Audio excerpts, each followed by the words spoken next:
Dobrodošli na tiskovni konferenci o predstavitvi knjige Razgaljeni Jureta Godlerja.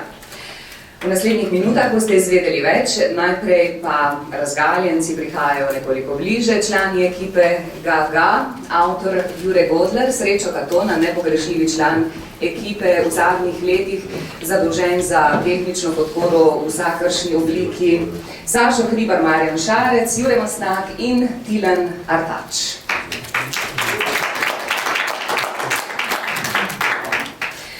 Jure Godler je slovenski komik, komponist, pisec, igralec, čarodej in detektiv. Z imitacijami znanih likov se je začel ukvarjati daljnega leta 1992, ko je pred spanjem prvič posnemal Mr. Beana in Drakulo. Kariero je začel po večini na šolskih, lokalnih in gozdnih prireditvah. Leta 2003 ga je odkril legendarni Sašo Hribar in ga povabil v svojo ekipo radia Ga.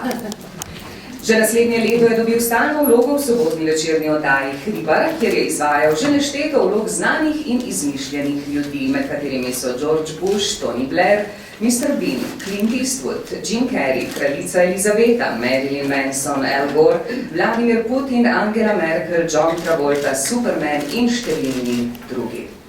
Prav tako ga lahko vidite v mnogih drugih televizijskih oddajah kot gosta. Napisal in izvedel pa je tudi že mnogo šovov v Sloveniji in Evropi. Leta 2007 je prejel medijsko nagrado Viktor za obetavno medijsko osebnost. Najprej bi te vprašal, če sva še prijatelja. Sva, kar se tiče mene, z mojimi starši se boš mogel sicer malo pogovoriti. Namreč prišel sem s knjigo domov, vas vesel, da podal svoji mami, ki se je njo zazrla, prebrala nekaj strani in vzkliknila: "Joj, sin, pa se res nisem mislila, da sta kurbira." Obrnila se je k očetu, je tudi prebral par stavkov, on je pa rekel: "No ja, meni je pa všeč, da je fant tak bolj odprt." Jure? Kaj ćemo reči, knjiga je zabavna. Je pa en podatek noter, ki pa ne drži, Jure. Zbila me je Američanka, ne Američanka. Sam to. Ne, knjiga je super. Res, naše dogodivščine na nastopih, super, res. Uživali boste, kaj boste prebrali. Marjan, mogoče par besed, ti si v knjigi najbolj obdelan, če smem pripomniti. Ja, mene si obdeloval kar precej močno. Srečo imaš, da nisem zamrljiv človek. Sem 2 dni potreboval, da sem prišel k sebi, zdaj sem pri sebi in ti lahko povem, da ko mene več ne bo, bodo stvari zapisane v knjigi in bodo ljudje presojali po svoje. Sašo, malo me je strah, sem se ne tvoril. Knjige nisem prebral. Z preprostega razloga, ker sem bil več kot 10 let speaker Radia Slovenija. Še zdaj nosim težke travme zaradi vseh osmrtnic. Čestitni pozdrav naših poslušalk in poslušalcev, eksperimentalne glasbe slovenskih avtorjev 20. stoletja na čelu z Vinkom Globokarjem in Janezom Matičičem in nekako nisem zmogel, fotografij si nisem ogledal, ker se mi dogaja zadnja leta, da blizu ne vidim. Vprašal sem okolistko, če se da to popraviti z lasersko operacijo, je rekla, da žal ne, ker je to starostno. Tako da nimam nobene potrebe, da bi to knjigo prebral, sem pa v njej veliko slišal. Mi bo pa všeč, ker bo to spomenik nečesa, namreč v Sloveniji imam občutek, kadar ustvarjam, kadar delam, kadar sem kreativen, da me ni. Zato grem recimo na dopust v Tunis za 350 €, kjer imam občutek, da sem, pa nič ne delam. Torej, konverzija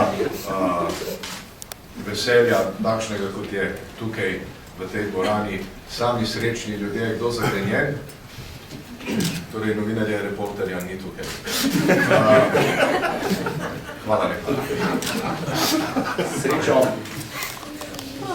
Ja, tako je, ne. Zdaj, marsikdo ne ve, da sem jaz prisoten na Radiu Gaga od celih 18 let. vsi ostali so prišli kasneje. Delal sem prvo oddajo Radio Gaga, ki je bila takrat še na 3. programu. Trajala 8 ur, ne, Sašo? 8, zdaj je uro pa pol na prvem programu. Bil sem pa vpet v tole knjigo kar zelo močno, kajti ko je Jure rekel, no, zdaj pa jaz tole knjigo napisal, sem rekel, Jure, kako jo boš prezdal? Je rekel, nimam pojma, sem rekel, no, jaz tudi nimam pojma, ne. Pa sem se došla dela, ne. Iskanja sponzorjev, tiskarja, preloma in tako naprej, ne. Na koncu nam je izdatno priskočila pomoč podjetje Populi, ki bo tudi poskrbel za logistiko prodaje. Prodaja bo predvsem potekala preko interneta, oziroma za tiste, kot je Maja pa povedala, da ker nimajo interneta, možnosti naročiti, bo imeli pač odprto telefonsko številko. Podjetje se ukvarja predvsem z poslovnimi darili, zato je tudi ta naša knjiga išla v teh dneh, ker nekako ciljamo na to, da je to nekako neko novoletno darilo. Tako reči. Ja. Toliko sem jaz imel. A smo imeli še prijatelja, Jure? Kje v organizaciji ni laufali? Vse je šlo perfektno. Dobre, v redu. Smo tudi danes tukaj. Ja, fantje, hvala lepa za material vaš.